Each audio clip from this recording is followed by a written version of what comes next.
said that reading can make you more empathetic as a person. It's a way to escape your own life. It can take you to faraway lands and put you into other people's shoes. It's also a way of keeping your brain healthy. It reduces stress and therefore it can give you a better quality of sleep. Today we're going to be talking to Gregory Phillips about his book, A Season in Lights. We'll even talk about his two other books, but that's our main focus for today. So don't go away. We'll be right back.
If you're just joining us, then welcome to another episode of Books with Bridgetti.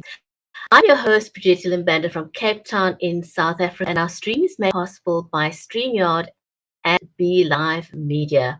But a special warm welcome to you, our audience, because this is an audience-centric show. So whether you're watching us over on Facebook or YouTube or Twitter, or over on Amazon Live, then a very big warm welcome to you. Just know that I've got my phone here with me and I am monitoring the comments live. So if you let me know that you are watching, if you've got a question, I am definitely keeping an eye on it and we will be responding to your questions or comments.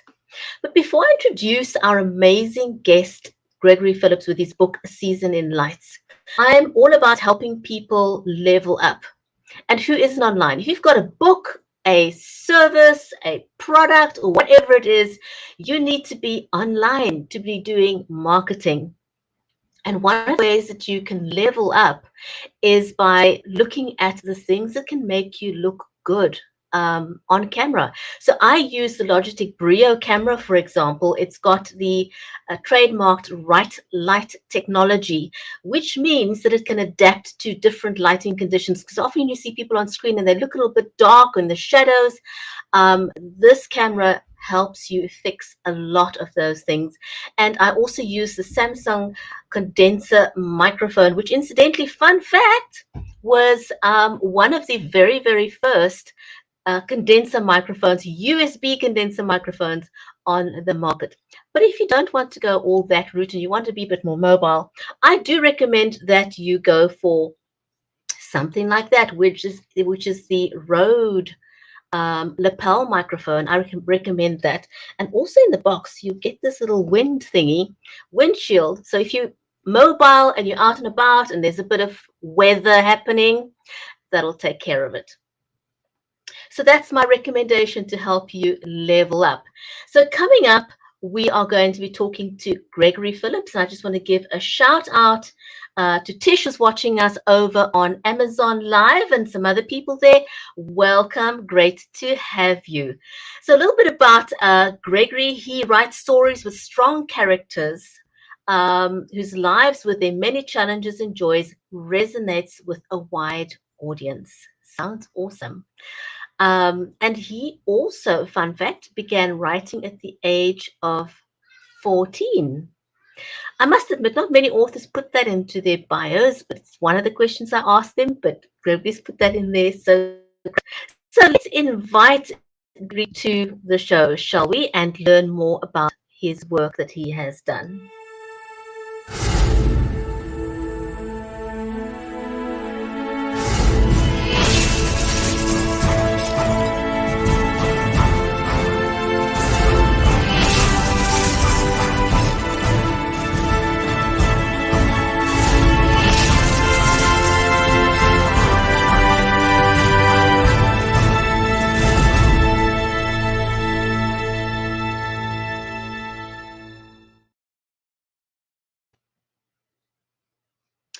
Gregory, welcome to the show. I'm so glad that you were able to make it. I know that you're traveling at the moment, but you know what? The show must go on, and wherever we can have an internet connection is great.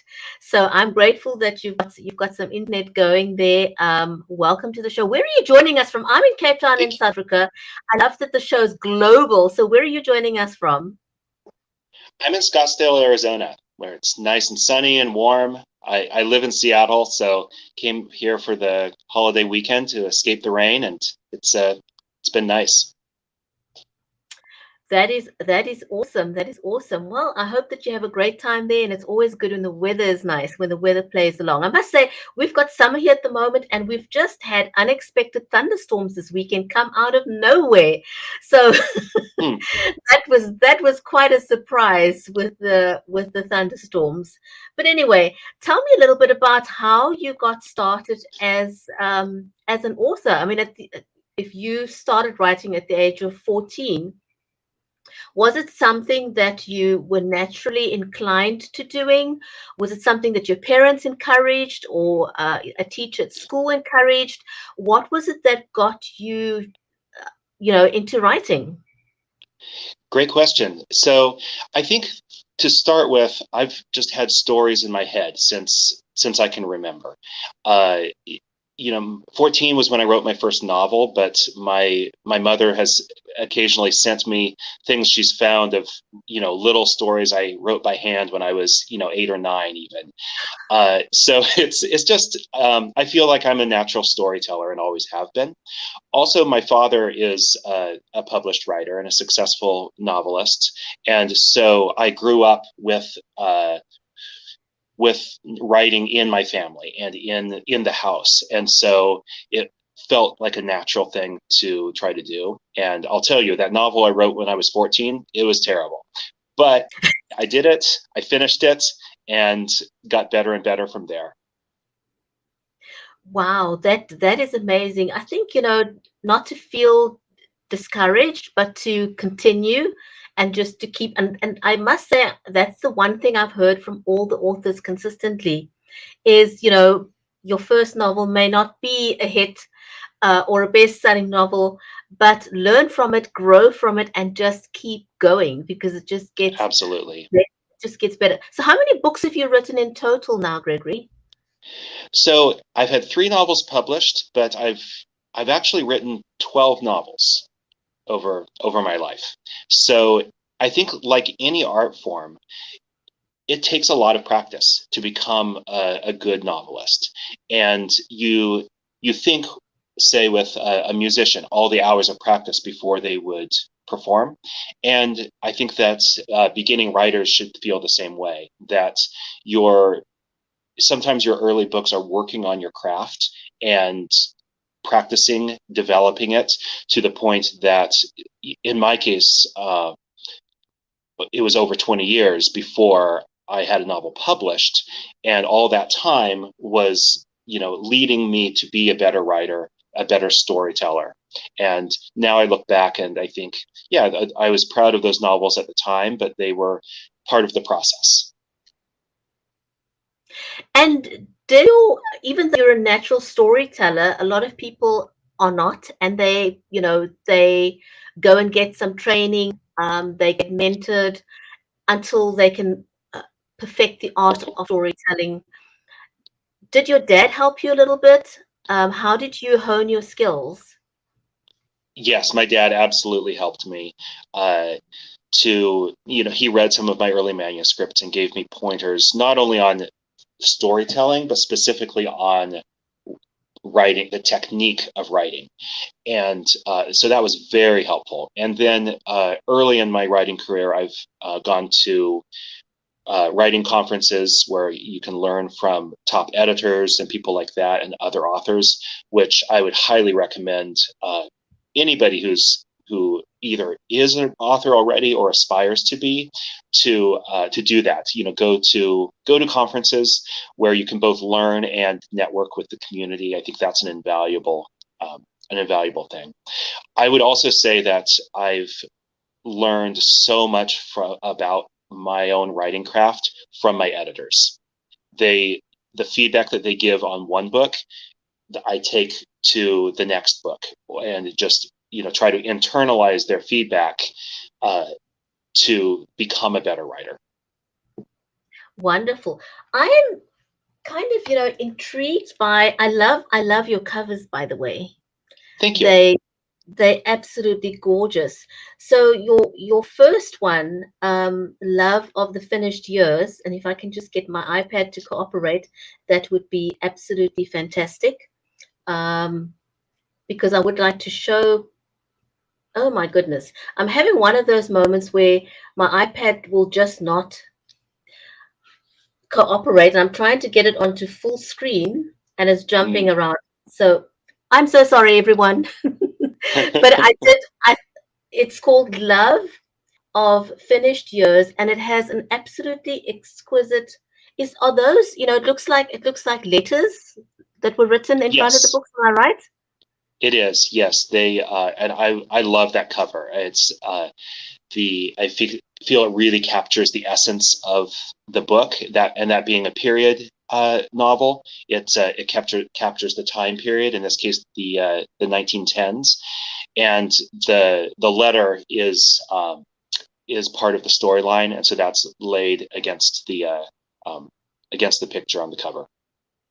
I got the sense that it's just stunning, and the woman in there is that just a random woman, or does that have some significance to you? No, it's just a picture that the publisher found, and I felt would convey the mood of the book and the mood of that character, but it's not. I have no idea who the woman in the picture actually is. It is just gorgeous. So so that was your first novel, right? Yes. And do the novels, and the next one was the Exile, is there a link between them? Like, is it a continuation? No, they're all standalone stories. I've never written anything that had a sequel. I just personally, the way I see stories, the way I imagine stories, they're as a standalone piece. So each one is completely separate, but I think that the feel of them and the mood of the books are very similar.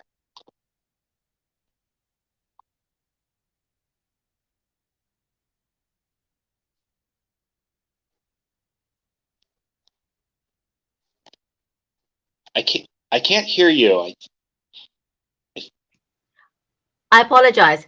There we I'm go. always to know, did you come up with the titles first and then write the book, or what was your process? The titles, that's a great question. The titles kind of come to me usually about between halfway and toward the end of the writing process. And each one came to me in a different way. The Love of Finished Years is actually a line from a Christina Rossetti poem. And when I ended up incorporating that poem into in this case, the later part of that novel, it just kind of was a light bulb moment. And I thought that would be a great name for the novel. A Season in Light's my latest novel, and I'll show you the cover of that one. Let me see if I can put you onto full screen so people can see the cover of that one. Let's see. There we go. That cover is stunning. It's absolutely exquisite. Where did that cover come from? So it was designed by somebody that the publisher hired, and I really had nothing to do with the the concept or anything, and I just think they absolutely nailed it, and I love the cover. So I'm very happy with how that turned out. Uh, the the title of this one actually came to me probably earlier in the process than usual. It the story is about a dancer and a musician working off Broadway in New York City, just in the kind of lower level theaters, trying to kind of eke out a life in the arts community in New York.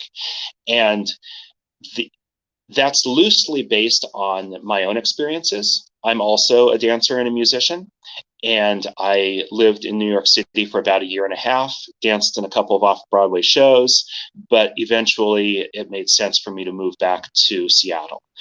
And so I feel like I had a season in the lights, and that then the main character of this story, Cammie, she also has her season in New York City, but it's I feel that the title is meant to convey sort of the non-permanence of being a performing artist, that you have a season, but you're not necessarily a life.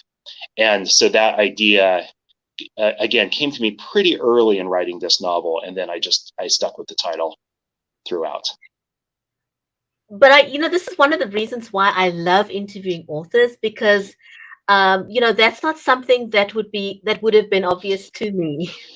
Um, so you learn a lot about the backstory, and sort of gives you a reason to want to go and read the book, because now you know a little bit more about the author and the thought process behind the actual story. Mm-hmm. How do, your stories, are they all fictional? Are they based a little bit on your life, on the life of other people? I know that you just mentioned Season of Lights was a little bit of a mirror of your own Mm-hmm. experience, but the actual sort of characters, are they always fictional? Yes. Okay. Yeah, completely fictional. And I would say that I often will use my own life as inspiration, but I don't, you know, lay out things that were actually true events. And so uh, I would say that the story of Cammie in this novel sort of mirrors my experience in New York rather than being based on it. Can I ask you to read a section of the book? Would you mind? Absolutely. I'm going to read the very opening, the prologue, and I'll tell you a little bit. If you don't mind, before I read, I'll Sure. give you just a little bit more of a backstory on how this novel came together. So I mentioned the premise, these artists working in New York City. I had completely finished the novel, I thought, before the COVID pandemic started. But then the when it hit New York City so hard in March of last year, I thought to myself, I wanted to show the experience of the artistic community in particular in fiction. And so I wrote a whole new ending that took place at the very beginning of the pandemic and the shutdown of Broadway. Wow. And I feel that it really changed the novel from just being a good story to really being powerful and meaningful in a new way. And so the prologue is from March of 2020, looking back. And that's the part I'm going to read. Thank you. The silence was deafening. The shouts, the honks, the clatter, all gone. But the hush was anything but peaceful. The Brooklyn streets had the tomb-like silence of a hive after its bees had fled. Many things about New York City are frozen in time. I love that about this city. When we put on that show in the funky little off-Broadway theater, it could have been any time, from the 20s till now. But even New York couldn't stay frozen in time forever. Once time thawed out, it caught up fast. This pandemic would leave scars that might never heal. The city always rebounds from its tragedies. New Yorkers are resilient. They rebuilt after 9/11, after the financial crisis, after Hurricane Sandy, and they would rebuild after this. But each time something was lost. Some ones were lost too. Usually it was us, the artists, the musicians, the dancers, who led the way, bringing the spirit of the city back. But this thing would hit us the hardest. Many of us would be the ones who were lost. I'm not sure I even counted as one of us anymore. Less than a year ago, when the curtain fell after the opening night applause, I assumed the New York City I knew and my place in it could last forever. Wow. That was awesome. That was awesome. You know, you conveyed the essence of the story so well. You know, it was captivating. It held my attention. Um, totally loved it. It would absolutely make me want to read the book, just listening to the prologue and knowing a bit about the premise of the book. So this Thank was you. essentially a pandemic book then, if you wish. It And turned Trish, yeah. it turned out to be, yeah. And I really love the way it came together though, because so I call it a novel in 3 acts. That came about after I wrote what became Act 3. And I wrote the final act literally as events were playing out in New York City. So if it's March 12th in real life, that's probably about the date I was writing that chapter, which was a really new experience for me as a writer, to not know how things are going to play out, and to be writing in the moment where the characters have the same uncertainty that really all of us all over the world felt at that time. So I ended up not heavily editing that later on. I would edit for, correcting things, but once I knew how things were going to play out, I didn't put that into it because I wanted that uncertainty that the characters felt to be real, and that hopefully the readers will feel remembering how it was for them at that same time. But 2/3 of the book then happen well before the pandemic and don't really anticipate it, which I also liked because none of us anticipated it. It hit the I characters was thinking as the same much of a thing. surprise as the rest of us. I was thinking when you said that, I was thinking exactly the same thing because so many of us felt um, blindsided by the pandemic. You know, Mm-hmm. I remember what it felt like for me. Um, we went into lockdown supposedly for 14 days. You know, that's what Mm-hmm. we were told. And, you know, we thought this was pretty cool. You know, we can do with 14 days of rest, you know. Yeah. And then it got extended and it got extended. And we sort of like, oh my goodness, this is not so much fun anymore, you know. Mm-hmm. And here we are 2 years later, still, you know, dealing with this craziness. And just as, you know, with the sense in the book, we were thinking we're coming out of lockdown and now we're getting hit with another wave, you know, Yeah. so we're living with that sense of uncertainty.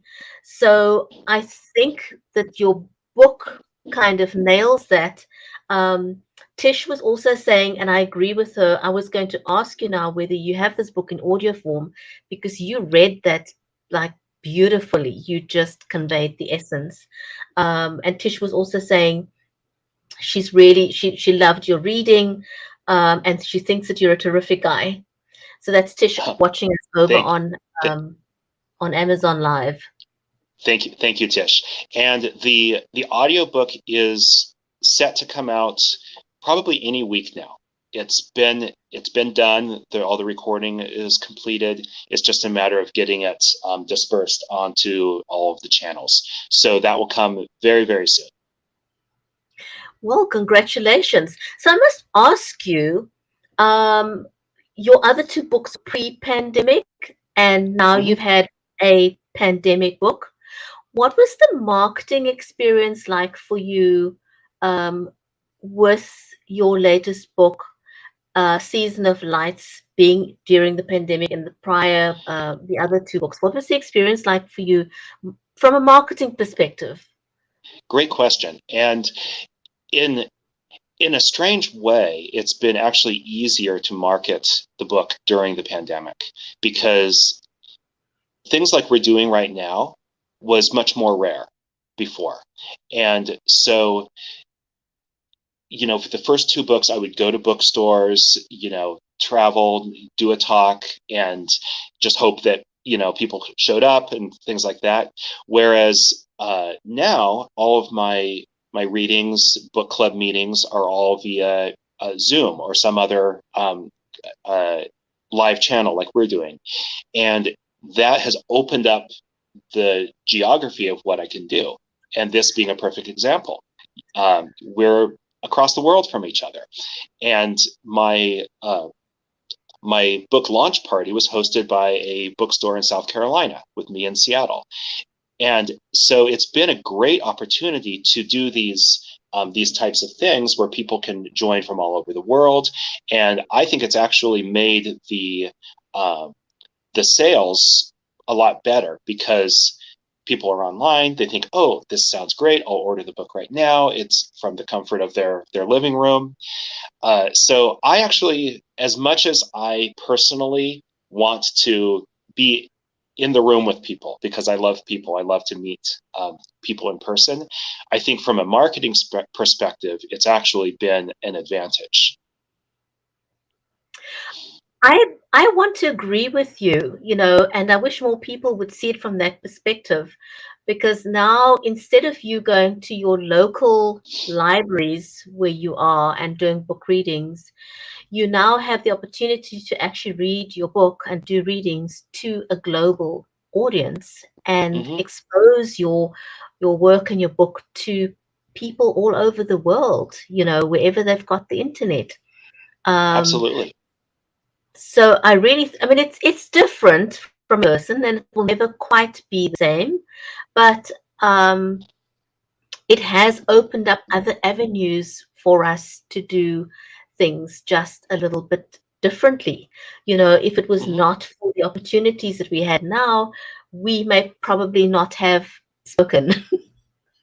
I wouldn't have Exactly. gotten your book, or your incredible story. So I really love that aspect of live streaming. And, I don't think that at best, we may return to a hybrid kind of way of living forward, but I don't think that online marketing is ever going to go away moving forward. I think it's always going to be a part of our life. And those who haven't embraced it yet are just doing themselves a disservice, really. Mm-hmm. Um, I know a number of authors who has set up their own network of just reading a couple of pages out of the book every single day. And I think it's just amazing that one can have that technology now.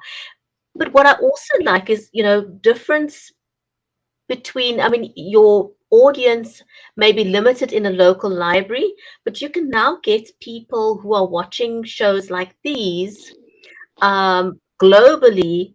I like to tell people the advantage of this is that it's not like television broadcasting. And I know there's still a lot of education that needs to happen. A lot of people still don't realize that this is interactive and that they can actually ask the author a question and interact with the author.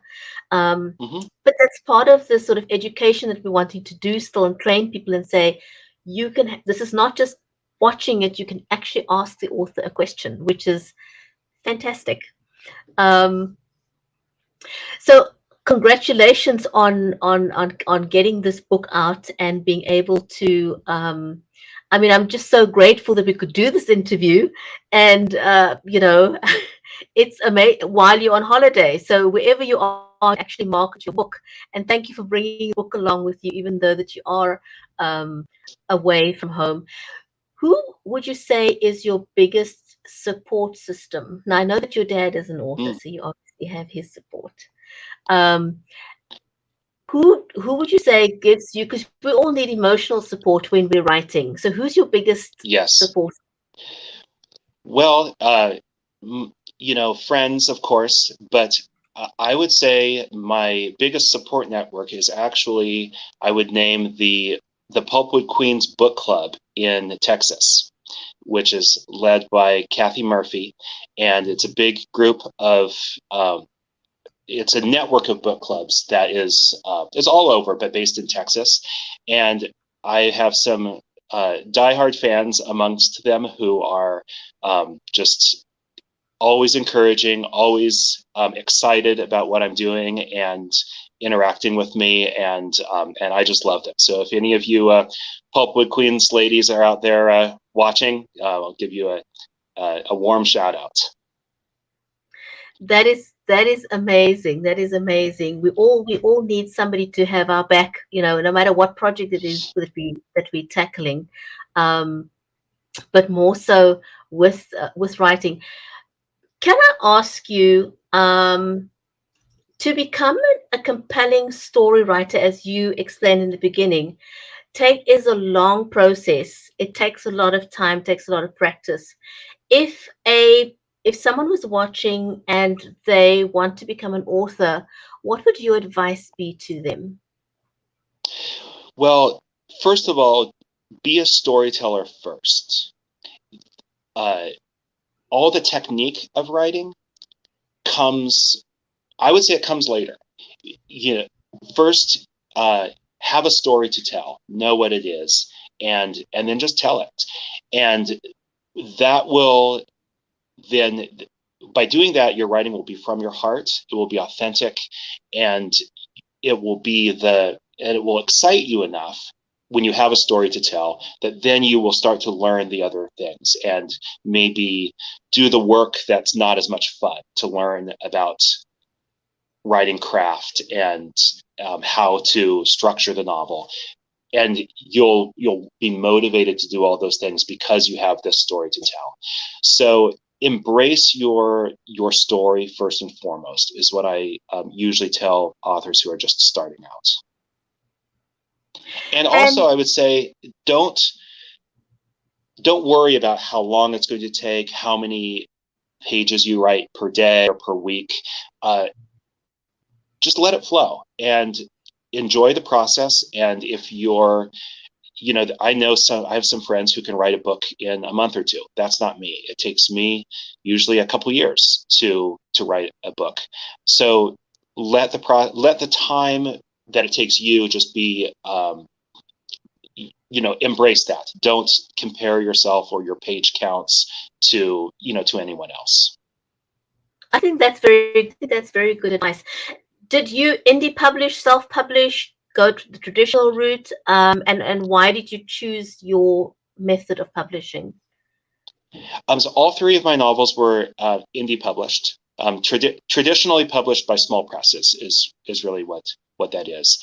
And the difference between indie presses and the big um, uh, the big publishers, I think the big five is down to the big four now. It's hard to keep track. Um, is because the indie publishers, you can, as an author, you can go to them without having an agent, and so it's just a more direct route to the publisher. But I've never wanted to self-publish, and nothing against it. I think it's a fantastic opportunity, but for me, I felt like the I needed the validation of a publisher saying, yes, we're going to invest in this project, because that then showed me that my craft was at the level it needed to be at. So that's why I chose not to self-publish some of my earlier works. Um, um, but yeah, I like the indie publisher route. There's I feel like there's just a lot of collaboration between the author and the publisher, and that just feels good to me. And when it comes to a publicist, what was your, would you recommend having a publicist? How has it made a difference for you? Does it make a difference? Absolutely. And I would recommend any author to have a publicist because, you know, marketing and writing are different skill sets. And I've excelled at one, but the other is not my expertise. I'm not trained in it. It's not natural for me. It's challenging for me to do my own marketing. And so having a publicist is it takes that burden off of you as the writer. You still want to do as much as you can on your own, but having somebody who's an expert in that field behind you and behind your project I think it's just invaluable. Tish says that she hears a lot about indie presses, and she likes what you explained, your process about choosing an indie press. Your publicist, how did you decide on a publicist? Because it's not something that that you look up in the yellow pages, for example. Sure. How did you decide on a publicist? Because it's going to affect the outcome of your of how well your books are received. So how did you decide on the publicist? For me, referral.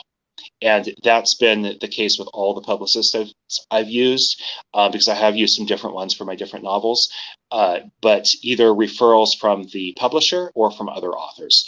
And I think that's absolutely the best way to do it, because you can't know just from somebody's online advertising, or which is usually how it would be, how the experience of working with them is. So, if you're an author looking for a publicist, either talk to your publisher, talk to other authors, and that's another reason why being active in your author community is really important.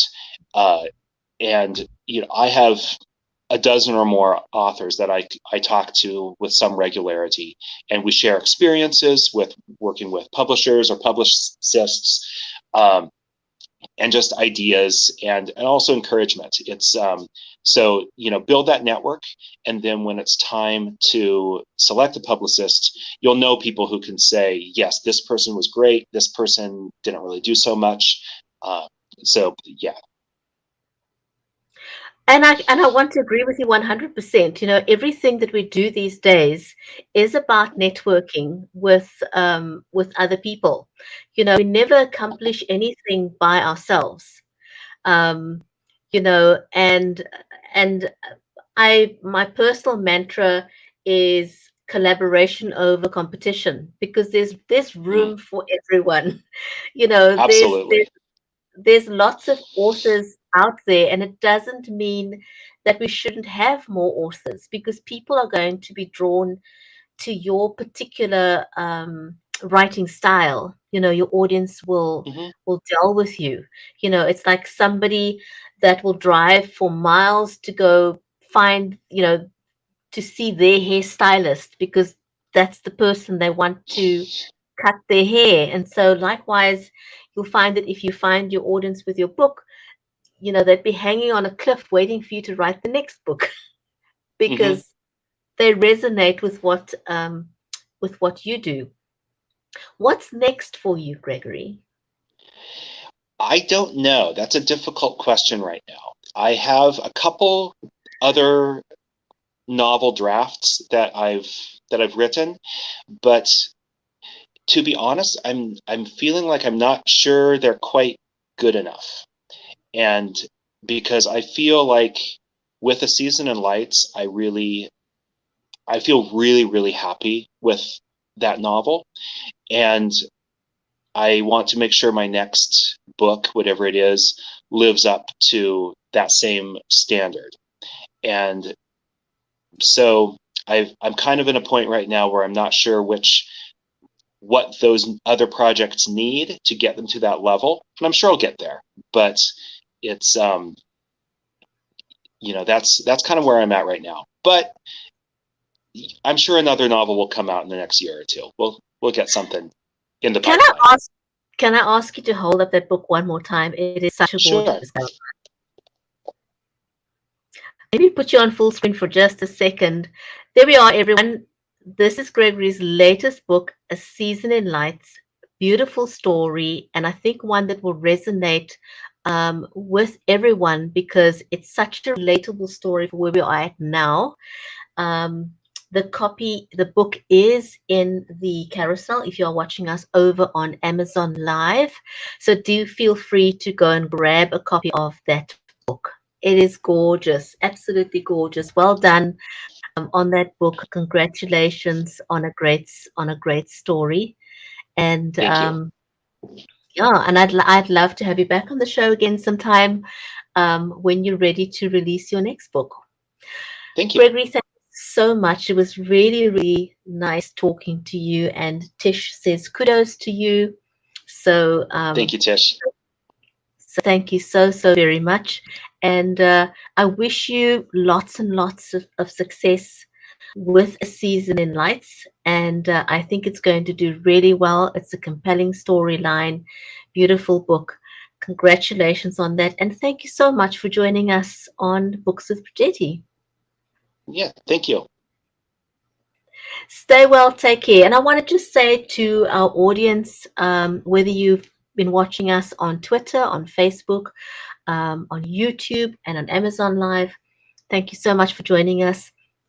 If you're catching the show on the replay, that is fantastic too. Thank you for watching.